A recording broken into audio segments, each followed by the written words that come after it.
Kodachrome saw color differently. It didn't simply enrich it, it embellished color and had a slightly nostalgic quality. It was perfect for Hollywood selling of dreams. It wasn't real, it was super real. And it rendered colors the eye couldn't see, but would hope to remember. New York City in the 1970s was the antithesis of how Kodachrome saw the world. It was dirty and dangerous. The town was just falling apart and going broke.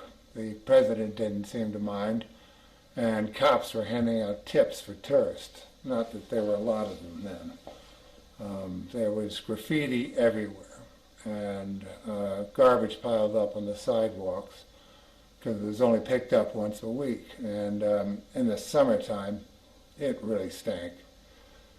But if you were growing up then, it was really exciting, and it was a lot of fun.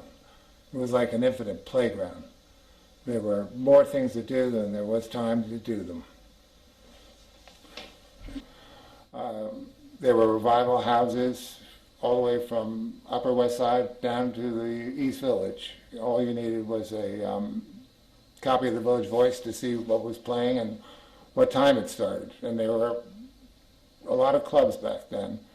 You could hear all the lions and giants from blues, folk, jazz, any night of the week. There was only one photo gallery. It was Lee Whitkin.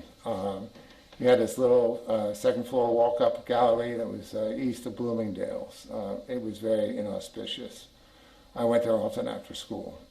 And I had a job after school working in a little camera store on 96th Street called the Photo Spot.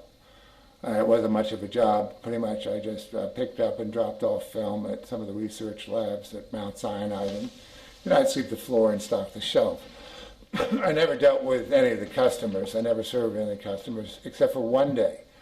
It was the only day it was absolutely jammed. The shop was just, it was as crowded as a subway car at rush hour. And Arnold, one of the brothers, nodded at me to go serve the guy who had been waiting at the end for a long time. He was a slight man, very unassuming, seemed a little uncomfortable, certainly not the image of a pop star at the top of his game.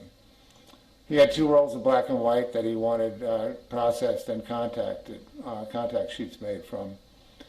And so I put the 2 rolls in an envelope and I asked for his name. And he said, Simon. And I said, no, I need your last name. And he said, that is my last name. So once the store cleared out and we returned to its usual quiet, I told Arnold and Harold that I was pretty sure that was Paul Simon that had dropped off the film. Well, a week later, Paul Simon comes back in and he takes the pictures out. He's looking at them on the counter, and he's obviously not happy. Arnold was delighted to be serving him, and I guess maybe so proud of him. What do you think? And Paul wanted some advice. He wanted better pictures of himself, and I think Arnold probably suggested different situation, different lighting, and I don't know which one of them suggested color, but it came up. What would color be like? And then Arnold went into this sonnet about the beauty and grace of Kodachrome, and how it accentuated every color and made flesh tones just look beautiful.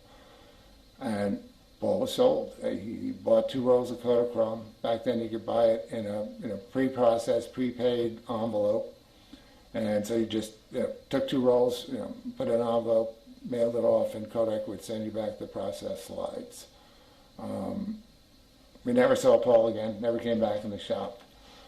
But about a year later, I was walking past the Photo Spot, and I stopped in and say hello to Harold and Arnold, and they were so excited. They were literally jumping up and down, and they were saying in unison, "Have you heard the song? Have you heard the song?" And I said, of course I heard the song. That's why I stopped by to say hello. Paul Simon's Kodachrome had been a #1 hit for weeks or months at that point. And they were just delighted to have contributed. I think of that moment for the three of us in that little shop as part of our 15 minutes of fame, albeit totally invisible and completely silent. But we were there when Paul Simon got that idea.